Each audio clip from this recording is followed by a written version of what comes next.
Break it down.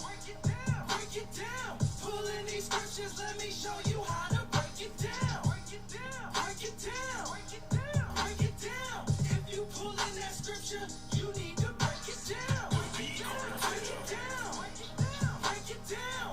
Pulling these scriptures, let me show you how to break it down. Break it down. Break it down. Break it down. Break it down. If you pull in that scripture, you need to break it down. Break.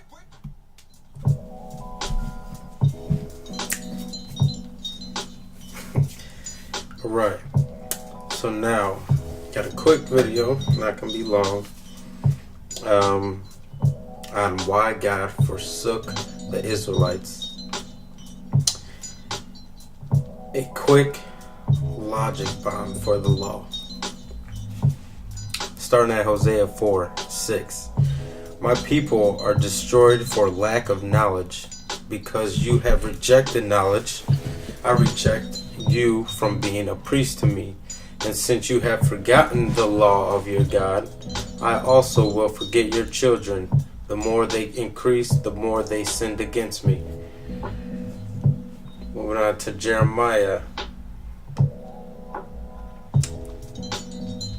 So did you catch that real quick?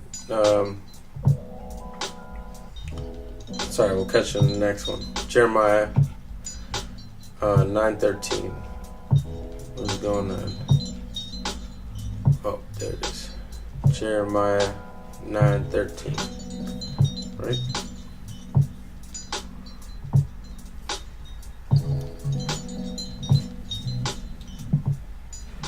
So Jeremiah chapter 9 verse 13. And Yahweh says, because they have forsaken my law that I set before them, and have not obeyed my voice or walked in accordance according with it, but have stubbornly followed their own hearts and have gone after the Baals as their fathers taught them. And verse 15, therefore thus saith Yahweh of hosts, the God of Israel, behold, I will feed this people with bitter food and give them poisonous water to drink. I will scatter them among the nations whom neither they nor their fathers have known, and I will send the sword after them until I have consumed them. Why is this? Because they have forsaken my law. Jeremiah, moving on to Psalm 78.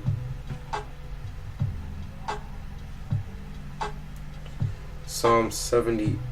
Oh, that's a good one. That's cool. Psalm 78, verses 56.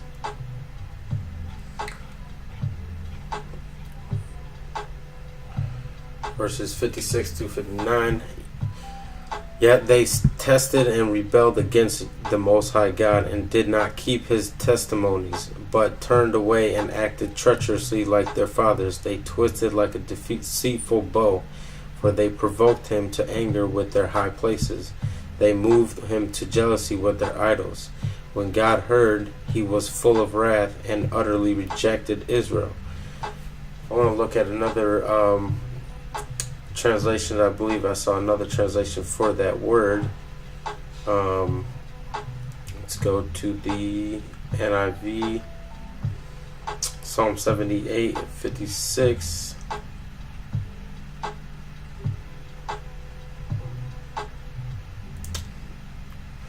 But they put God to the test and rebelled against the Most High. They did not keep his statutes.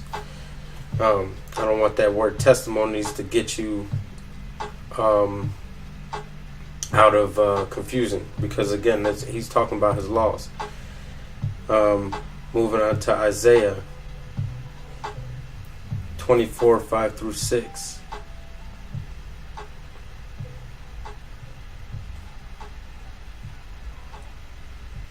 The earth is defiled by its people. They have disobeyed the laws, violated the statutes, and broken the everlasting covenant. If you think he's talking about any other laws, you got it messed up. Therefore, a curse consumes the earth. Its people must bear their guilt. Therefore, earth's inhabitants are burnt up, and very few are left. Why did this happen? They disobeyed the laws and violated statutes. Common language for God's laws and commandments. Moving on to the book of Nehemiah, verses 9:26 through 27. But they were disobedient and rebelled against you. They turned their backs on your law. They killed your prophets who had warned them in order to turn them back to you. They committed awful blasphemies. So you delivered them into the hands of their enemies who oppressed them. But when they were oppressed, they cried out to you from heaven. You heard them, and in your great compassion you gave them deliverers who rescued them from the land of their enemies. But it's all right. So again, hold on, we can move on.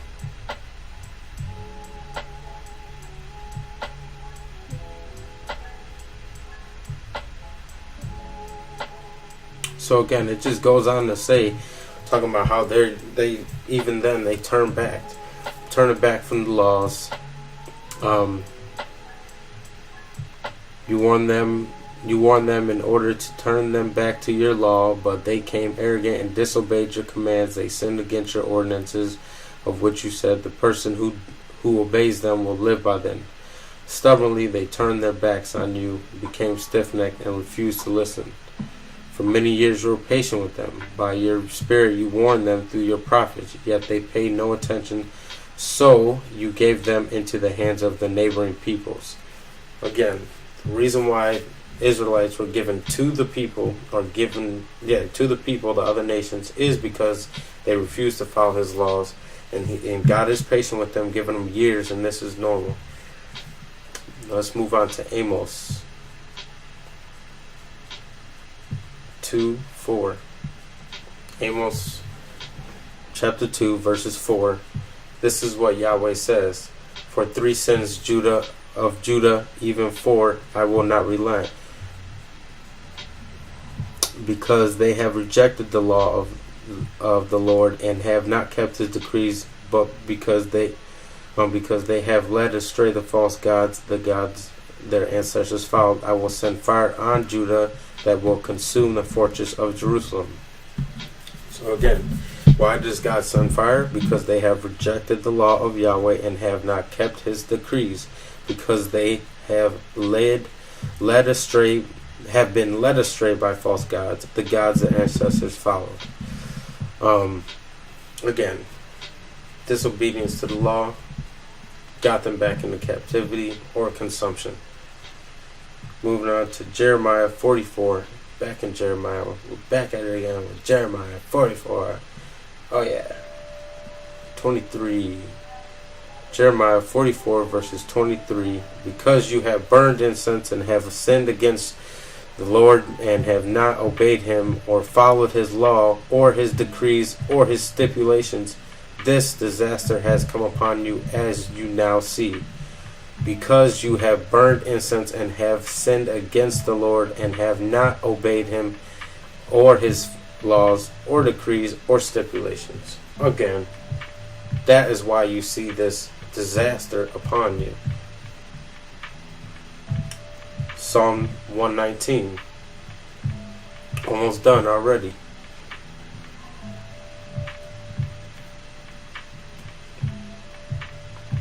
Psalm 119, 126.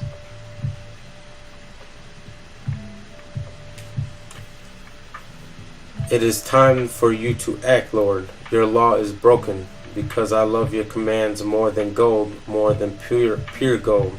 And because I consider all your precepts right, I hate every wrong path.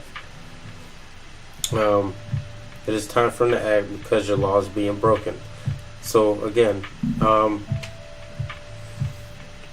this is how the Israelites understood the law. And this is why it makes so much sense when Christ comes and he says, I come not to destroy the law, but to fulfill it. Logic bombs coming.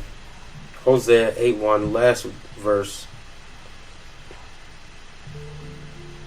This is all part of the logic bomb. Isaiah 1. Put the trumpet to your lips, an eagle is over the house of Yahweh, because the people have broken my covenant and rebelled against my law. Again, this is all talking about Israel cries out to me. This is all what they're trying to say to God. And moving on to verse 14. Part of the conclusion is Israel has forgotten their maker and built palaces. Judah has fortified many towns, but I will send fire on their cities that will consume their fortresses. Why? Because the people have broken my covenant and rebelled against my law. Now the logic bomb here is, if we have all these verses talking about how God forsake the Jews because they continuously broke his law, how does it make any sense? And again, you notice how he has patience, and it's broken. The Israelites have broken the law. It's not just one person is breaking the law, so he punishes everybody. Them as a nation are breaking the laws and not following God, and that's why he sends them into exile. He sends them into captivity, and why he forsakes them, because they continuously break his law. So why would it make sense that Christ comes and gets rid of the law? God says, I want you to follow this law, and if you can't follow it, then these things will happen to you. And then you're telling me part of his new covenant is, you couldn't keep the law. Fine, that's fine. I'll send my son to die, and now you don't have to keep it no more. That makes no sense. That's a logic bomb. Logically, it does not follow that God would consistently punish his people for disobeying his laws and have them spread throughout the earth, and then finally tell them, never mind. That's a weak God. It doesn't make any sense. Pulling these scriptures, let me show you how to break it down.